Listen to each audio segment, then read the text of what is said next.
नोंथांमोन खौरांगिरि बयनिसिमबो धेमाजि जिल्ला दुलाराय बर' फरायसा आफादनि जानानै साबायखर जासिबाय। दिनै जोङो जोंनि धेमाजि जिल्लानि सिङाव थानाय जेसेबां माहारि आफाद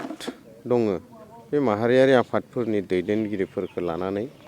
जों मोनसे जिल्ला UBPO आरो जिल्ला एबसुनि दैदेननायाव मोनसे मेहेरगोनां जों सावरायनाय लादों आरो बे समा थारैनो मोनसे सम जि समा जोङो बयबो खौसेयैनो ज' जानानै आवगायलांनो गोनां सम आरो बे समा जोंखौ खावलायदों। जोङो खौरां बिजोंफोरनि गेजेराव नुदों दिनै जे Mising autonomous council, Rabha autonomous council आरो टिवा अट'नमास काउन्सिल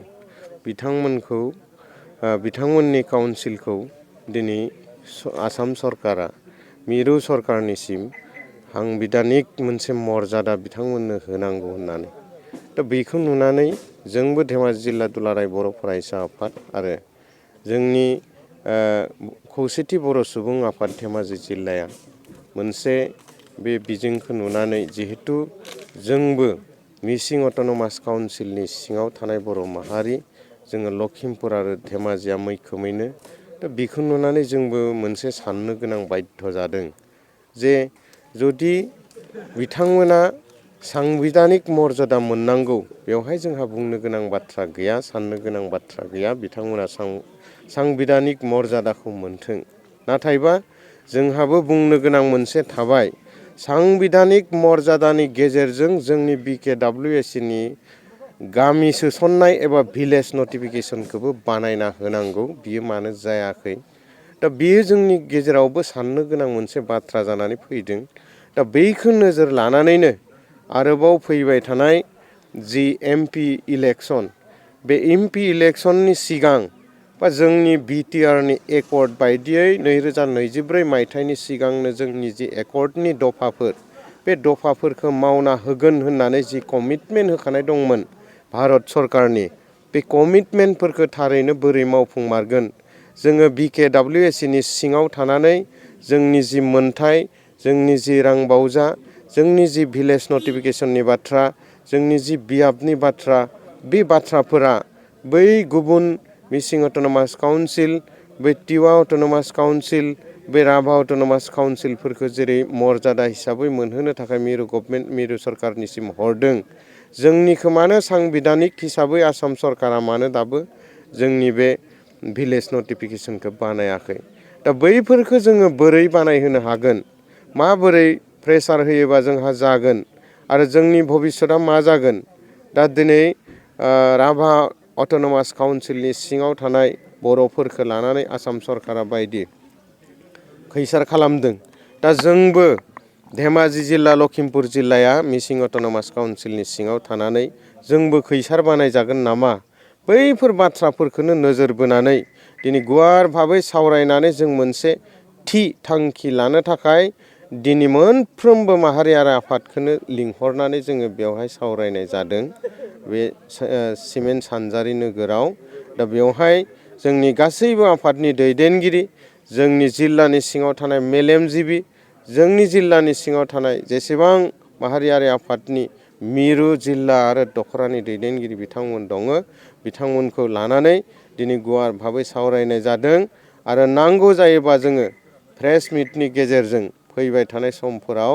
जोङो जोंनि जि खुद्रिनाय, जोंनि जि हास्थायनायफोरखौ सरकारा मावफुंनानै होआखै बेफोरनि सायाव बा जोंनि BKWSनि सायाव, जोङो जिहेतु BKWSनि थागिबि बे हिसाबै जोङो फैनाय समफोराव रायजोनो फोरमायगोन, सरकारनि सायाव जि खुद्रिनांगौ जों बेखौ देखायलांगोन। दा बैफोरनि सायावनो सावरायनानै थि जानो थाखाय जों दिनैनि सानाव जोंनि जिल्ला एबसु आरो UBPO जिल्ला कमिटिनि दैदेननायाव दिनै नैबे मेलखौ लानाय जादोंमोन। MACनिफ्राय ओंखारनायनि राहा लामा माने जोङो दायो BKWSनि आन्दाराव। दा BKWSनि आन्दाराव थायोब्ला जों जे MACनिफ्राय ओंखारबावनांगौ होननाय बाथ्रायानो जोंनाव फैया। दा जोंनाव मोनसे बाथ्रासो मोनदाङो, दिनै जोंनि बिजाथिफोराबो मिसिं अट'नमास काउन्सिलाव दङ। साथाम दा बर'निफ्राय दा जोङो मोनदांनो हादों बिथांमोननिफ्रायनो जे बिथांमोना फान होनायखौ खम खालामदों जोंनि बर' दैदेनगिरिफोरखौ बेवहाय नोजोर होनायखौ खम खालामदों जोंनि दैदेनगिरिफ्रा बेवहाय थाङोब्ला माने नोंसोरहानो BKWSC दंखायो होननाय बाथ्राफोरावनो जों हमनो हायो जों ओंखारनांगौ ना ओंखारनाङा जों बहा दं जोंनो मिन्थिखायो दा बेखौ नोजोर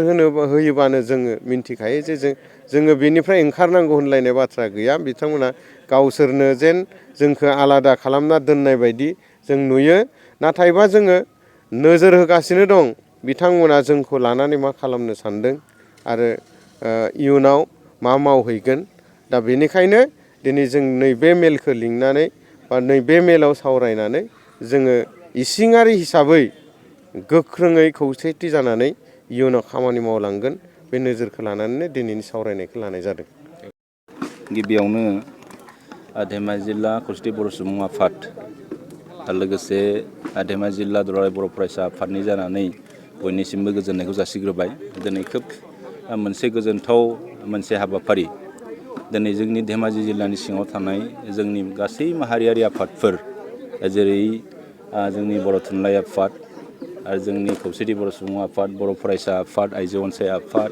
XBLT सारेन्डार इन DFB आरो XNFB फराम जों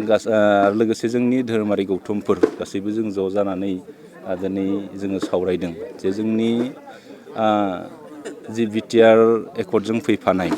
जा जोंनि बर' कसारि गावहाङारि खुंथाइ दा मोनसे एकर्ड जाबाय दा बे एकर्डनि माखासे खामानिफ्रा जिहेतु मावफुंजायाखै आरो लोगोसे BTR एकर्डनि जा माखासे दफाफोर बे दफाफोरा दिनै जिहेतु मावफुंजायाखै दा बेखौनो लानानै जोङो जोंनि माहारियारि आफादफोरा जे जोंनि